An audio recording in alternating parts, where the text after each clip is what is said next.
दज्जाल जो है उसकी कहानी कुछ ऐसी है कि पूरी दुनिया मुस्लिम हो जाएगी। उसके बाद पहले ईसा मसीह आए, मतलब तो ये एक फेरी टेल ज्यादा है, कोई इसमें मेरे को सच्चाई सुपरस्टिशन की तरह लगता है। दज्जाल की एक आंख होगी, उसके पूरे शरीर में वो होंगे, बाल होंगे, वो एक गुफा में छुपा होगा 70 साल तक। मतलब ये एक जो आज की टेक्नोलॉजी का जमाना है, जो आज के वॉरफेयर का जमाना है, उसके हिसाब से ये कहीं कुछ सेंस नहीं है इस कहानी में। मतलब ये एक सुपरस्टिशियस टेल है, क्योंकि आजकल तो रॉकेट का जमाना है, मिसाइल का जमाना है, दज्जाल तलवार से लड़ेगा उसमें लिखा हुआ है। तो मतलब ये बिल्कुल बचकाना बातें हैं इसमें, मतलब आपको मानना नहीं चाहिए। Mu'mins talk about brotherhood in Islam, but was there brotherhood in Nabi's family? Battle of Camel and Karbala happened among his relatives.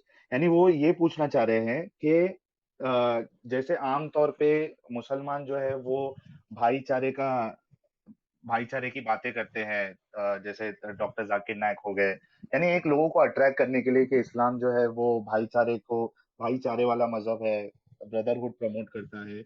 लेकिन अगर आप उनकी फैमिली को देखें या उनके जो कंपेनियंस थे उनकी जिंदगी को आप देखें, तो उसमें हमें क्या ब्रदरहुड नजर आता है? मिसाल के तौर पे उन्होंने बैटल ऑफ जी कैमल, जो जंग जमल था, जमल हुई थी आयशा और अली के दरमियान, और जो करबला का जो हॉट टॉपिक है, जो वाकया है, तो इससे हम क्या यानी समझ सकते हैं चीजों से?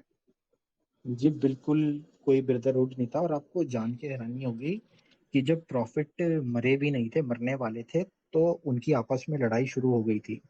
उनकी ये लड़ाई हो गई थी कि जो उनकी बेटी थी फातिमा और जो बाकी बेटियां थी वो इनहेरिटेंस चाहती थी, और जो आयशा थी वो इनहेरिटेंस चाहती थी। आयशा कह रही थी कि मेरे को इनहेरिटेंस दो, और जो उनकी बीवी जो लड़कियां थी वो कह रही थी वो मेरे को इनहेरिटेंस दो। और जो अबू बकर थे, अबू बकर कह रहे थे कि किसी को इनहेरिटेंस नहीं मिलेगा। इनहेरिटेंस जो है वो जो अब मैं खलीफ बनूंगा तो मेरी हम्म, सरकार के पास इनहेरिटेंस आएगा। तो वो मरे भी नहीं थे, तभी से इनकी लड़ाई शुरू हो गई, तभी से फूट शुरू हो गई थी। और हम्म, इससे एक और चीज हमें पता लगती है कि ये लोग कितने लालची थे।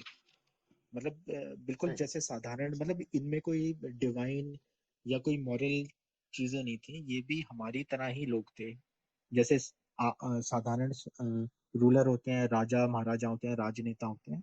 ये जो प्रॉफिट के कंपेनियन थे, उनकी बीवी थी और उनकी जो लड़कियां थी, वो बिल्कुल साधारण लोगों की तरह थी। उनके वही महत्वाकांक्षाएं थी, वो वैसे ही उनके अंदर लालच था, वैसे ही उनकी सोच थी।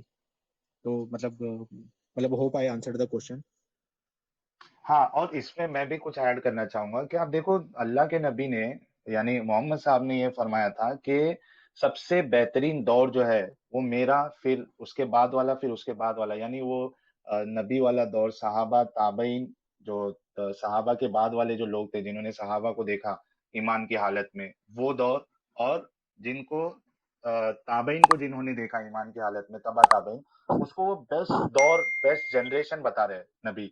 हालांकि वो जनरेशन में ही, जैसे नबी की आपने जैसे बताया, जब डेथ हुई तो उसमें खिलाफत के लिए जो है आपस में लड़ाई हो गई, भिड़ंत हो गई। और उसके बाद नबी की जो बीवी है आयशा, उनकी जो जंग है वो अली के साथ हो रही है। जी और उसके जी बाद फिर जो नबी के जो नवासे हैं, जिनके बारे में नबी ने इतनी इतनी सारी फजीलतें बताई है, हसन और हुसैन के बारे में, उनको मानने वाले भी तो मुसलमान ही थे। यानी जी जी ये कैसी टीचिंग थी नबी की, कि वो उनके अंदर नहीं आ पाई, वो जो जी। और एक जो उनके जो तीन खलीफ थे, उस्मान, उमर और अली, उन तीनों का असैसिनेट कर दिया गया, मतलब उनको मार डाला गया। हम्म। मुसलमान द्वारा ही मार दिया गया उनको। हाँ, तभी तो कोई हिंदू या ईसाई या यहूदियों ने तो उनको नहीं मारा था, वो तो आपस में ही जंग कर रहे थे। हम्म, और वो तो कंपेनियन थे प्रॉफिट के, यानी प्रॉफिट के बाद ही समझा जाए उनको तो। हाँ, तो ये कैसे, मतलब इधर तो कुछ ब्रदरहुड भाईचारे वाली बात ही नहीं नजर आ रही है, यहाँ तो पावर वाली बात नजर आ रही है कि मेरा पावर मुझे मिलना चाहिए। देवराज प्रोपेगेंडा ही जी है। ये, हाँ हाँ, और देवराज जी बिल्कुल भाईचारा नजर नहीं आता है। वो तो मैं समझता हूँ कि आज के मुसलमान जो है वो इन मुसलमानों से काफी अच्छे हैं, जी बिल्कुल सही कहा आपने।